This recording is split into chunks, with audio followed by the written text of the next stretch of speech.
Order! Order! You are an incorrigible delinquent at times. Behave yourself, man!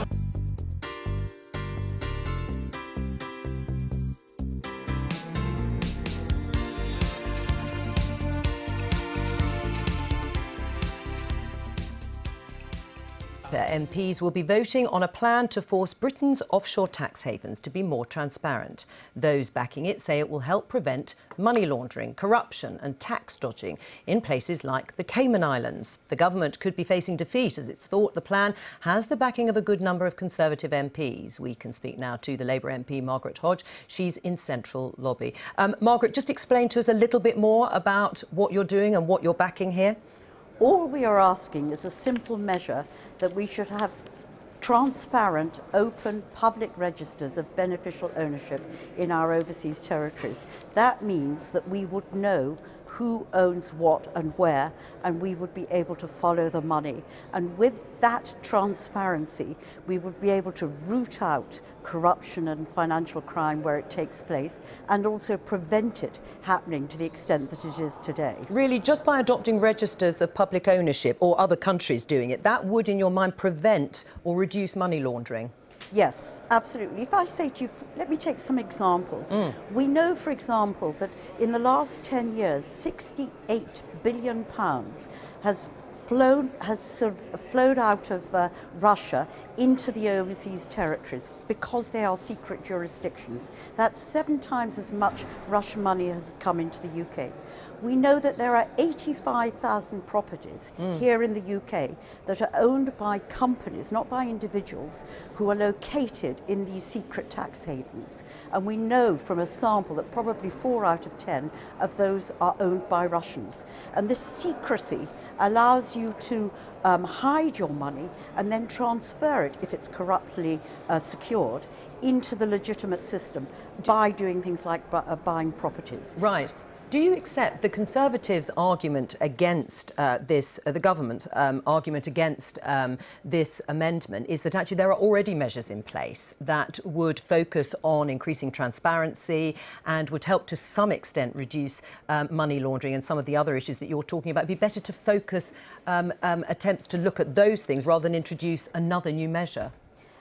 First of all, let me say, Joe, that this amendment is being supported. My seconder is Andrew Mitchell, who was responsible as Minister for Overseas Development, yes, and therefore has a real interest in how this impacts on the on the developing countries. And it's been supported by a lot of Conservative MP backbenchers, reputable and senior Conservative backbenchers, and by people from other parties. I welcome some of the measures that the government has taken to bear down on corruption, but this is a simple measure that they failed to take. It was first raised by David Cameron 5 years ago when he said he would tear aside the shroud of secrecy, and when he emphasised the importance of transparency in fighting corruption and crime. What our amendment does is simply put into legislation that commitment that he gave 5 years ago. Okay. I wish, can I just say this? Yeah. I would very much like all the overseas territories to come willingly to the table and to implement that on their own. All but right. 5 years on, they haven't done it. And in our amendment, we're giving them a further 3 years to prepare for this transition to openness. But if they don't do it, then I think we have to insist. Right. Do you think you've got the numbers then? You've got this cross-party support, you've got some notable Tories, as you say, backing it. So do you think the government will just relent in the end? Well, I wish they would relent. Well, I think they should be on my. I think they should be on my side of the argument, because the argument is morally right, and also I think their position is just not sustainable. Across the world, we're not going to carry on allowing people to launder money for all sorts of nefarious issues, and particularly to fund terrorism. So the whole trend is towards transparency. The Europeans have got a directive which will insist on transparency in all the European Union countries by 2019. Countries as different as Nigeria and Afghanistan are implementing public registers. So we should be leading the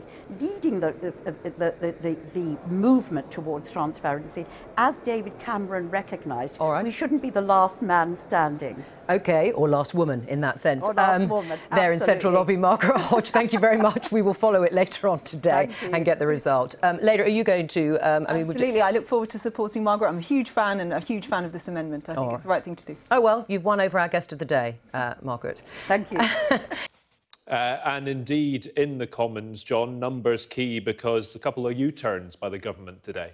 Well, one in particular, certainly, yes. That's on the money laundering bill now going through the House of Commons. The government's been forced into a humiliating U-turn because it simply didn't have the numbers and faced with a new clause tabled by Dame Margaret Hodge, former Labour chair of the Public Accounts Committee, and Andrew Mitchell, former Chief Whip, former International Development Secretary, calling for public registered in overseas territories to try and crack down on money laundering, tax dodging and also corruption as well. Ken Clarke, Nicky Morgan, Tom Tugendhat, Nick and Sarah Wollaston among the up to 20 MPs who are set to vote against the government. Alan Duncan was forced to say, OK, we respect the will of the House, we haven't got the numbers.